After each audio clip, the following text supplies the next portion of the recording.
কিসের নেতা? নেতা হচ্ছেন সেই ব্যক্তি যিনি বলেছেন, ও আমার স্ত্রীরা, ও আমার সাহাবীরা, রাতের আধারে আমার মধ্যে যা আচরণ দেখতে পাও, দিনের আলোতে আমার মধ্যে যা দেখতে পাও, সবগুলি খুলে খুলে মানুষের কাছে বলে দাও।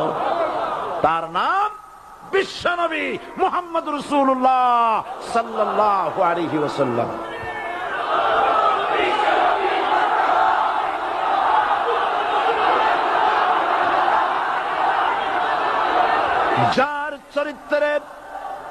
যার চরিত্রের সার্টিফিকেট আল্লাহ রাব্বুল আলামিন নিজে দিচ্ছেন, ওয়া ইন্নাকা লাআলা খুলুকিন আযীম।